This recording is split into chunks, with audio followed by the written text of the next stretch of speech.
धृतराष्ट्र के किस पाप के कारण उसे अपने 99 पुत्रों की मृत्यु का दुख प्राप्त हुआ।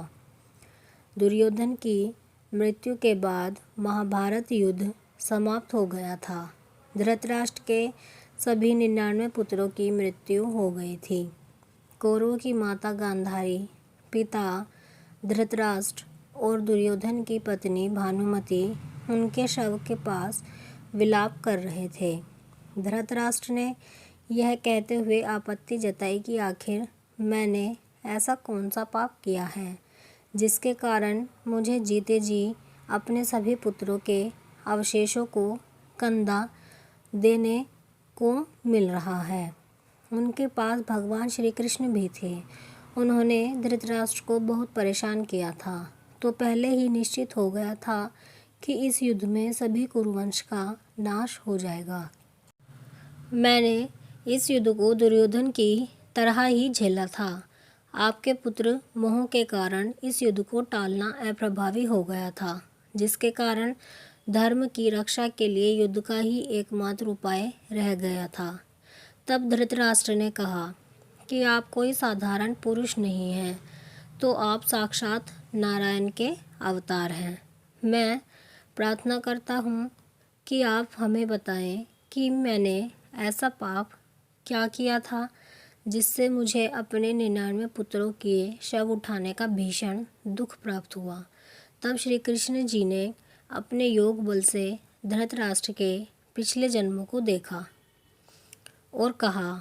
उन्होंने राजा धृतराष्ट्र के पिछले 99 जन्म में एक घटना ऐसी दिखाई दी जिसके कारण राजा धृतराष्ट्र को उनके कर्मों का फल भोगना पड़ा। भगवान कृष्ण ने बताया कि कोई भी अपने कर्मों के फल से नहीं बच सकता है, चाहे वो अच्छे हों या बुरे। अतः उन्होंने धृतराष्ट्र के पूर्व जन्म में घटित हुई उस घटना को बताया। भगवान श्री कृष्ण ने बताया कि धृतराष्ट्र ने अपने पिछले 98 जन्मों में बहुत से पुण्य किए, लेकिन वह अपने 99वें जन्म में एक भील राजा था जो अपनी प्रजा को बहुत प्रेम करता था। उसकी प्रजा भी उसे बहुत सम्मान देती थी। उसके राज्य में सभी खुशी थे। उनके राज्य में एक भील पति पत्नी मलंग और कोनी रहते थे। उनकी कोई संतान नहीं थी।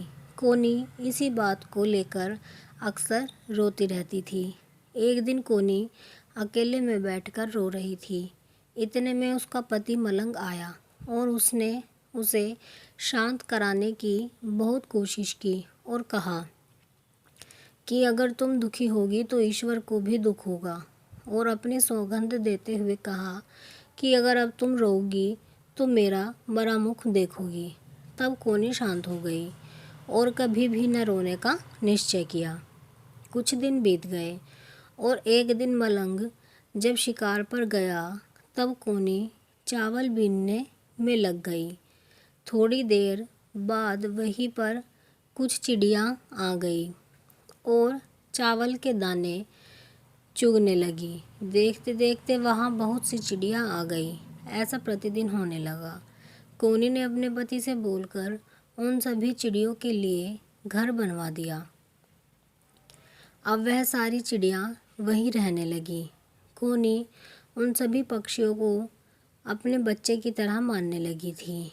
एक दिन मलंग जब शिकार पर गया, लेकिन दिन भर उसे कोई भी शिकार नहीं मिल पाया। फिर उठाए एक पेड़ पर कुछ पक्षी दिखे। वह उन पर अपने बाण से निशाना साधा। अचानक उसे उन पक्षियों के बीच उसकी पत्नी दिखाई दी, जो गुस्से में कह रही थी कि जिसे मैं अपने बच्चे की तरह मानती हूँ, क्या तो उसे मारेगा। इतना सुनकर मलंग का मन परिवर्तित हो गया और उसने उसी समय निश्चय किया कि अब वह कभी भी किसी पशु पक्षी का शिकार नहीं करेगा। घर आकर उसने यह सारी बात अपनी पत्नी को बताई। उसकी पत्नी ने पूछा कि अब वह क्या करेगा, तो मलंग ने कहा कि अब मैं खेती करूँगा। कोनी बहुत खुश हुई उसने मलंग से सोमनाथ बाबा के दर्शन की इच्छा प्रकट की। यह सुनकर मलंग भी तैयार हो गया, लेकिन उनके आगे एक समस्या थी। वह उन सभी पक्षियों को यात्रा पर कैसे ले जाते। दोनों उन पक्षियों को अपने बच्चों के समान मानते थे। मलंग ने कहा कि वह अपने पक्षियों को राजा के पास छोड़ देगा, फिर यात्रा पर दोनों जाएंगे। इस प्रकार कोनी ने सहमति जताई और कहा कि राजा के पास तो हमारे बच्चे बहुत ही सुरक्षित रहेंगे। वह दोनों राजा के पास अपने बच्चों को साथ लेकर गए और राजा से सारी बात बताई। राजा बहुत खुश हुआ और उनको जाने की आज्ञा दे दी। वह दोनों यात्रा पर निकल गए। दोनों के यात्रा पर जाने के कुछ दिन बाद राजा को अपच का रोग लग गया, जिसके कारण राजा बीमार हो गया।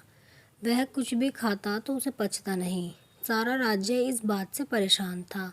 उसका रसोइया भी बहुत परेशान था कि वह आखिर राजा को ऐसा क्या खिलाए जो राजा को पचे और राजा ठीक हो जाए।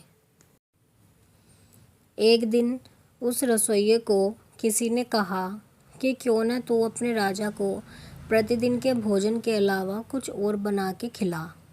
रसोइया इस बात से सहमत हो गया कि शायद मेरे ऐसा करने पर राजा का रोग ठीक हो जाए। उसने फिर मलंग और कोनी के पक्षियों में से एक का मांस बना के राजा को दिया, जिसे खाकर राजा ठीक हो गया। फिर उसने प्रतिदिन राजा को उन्हीं पक्षियों का मांस बनाकर राजा को खिलाया। धीरे धीरे करके उसने सभी 99 पक्षियों को भोजन के रूप में राजा को खिला दिया।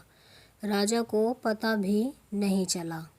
फिर वह दिन भी आ गया जब मलंग और कोनी वापस यात्रा से आए और राजा से मिले। उनको भगवान सोमनाथ का प्रसाद दिया।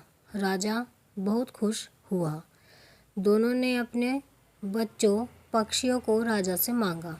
राजा ने अपने मंत्री से उनके पक्षियों को लाने को कहा। मंत्री गया, परंतु वापस नहीं आया। उसने फिर अपने अन्य दरबारियों को भेजा, परंतु वे सभी वापस नहीं आए।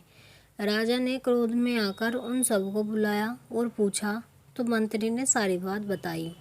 राजा को यह बात सुनकर आश्चर्य हुआ, लेकिन अनजाने में ही सही पाप तो उससे हो गया था। यह सब जानकर कोनी ने क्रोध में आकर राजा को श्राप देते हुए कहा, क्या तू अंधा हो गया था जब अपने भोजन में मेरे बच्चों को खा रहा था? जा, मैं तुझे श्राप देती हूँ कि तू भी अंधा हो जाएगा, और जैसे तूने मेरे 99 बच्चों को खाया है, उसी प्रकार तेरे जीते जी तेरे 99 बच्चों की मृत्यु हो जाएगी। इसी शाप के कारण धृतराष्ट्र जन्म से अंधे हुए और उनको जीते जी अपने सभी 99 पुत्रों के शवों को उठाना पड़ा। कोनी और मलंग इस जन्म में पांडु और कुंती के रूप में जन्मे और अपने पूर्व जन्म के श्राप को फलीभूत किया। आप कमेंट में ज़रूर बताएं कि ये कहानी आपको कैसी लगी है। अगर कहानी पसंद आई है तो वीडियो को लाइक करें, शेयर करें और चैनल को सब्सक्राइब करें ऐसी ही कहानियों के लिए।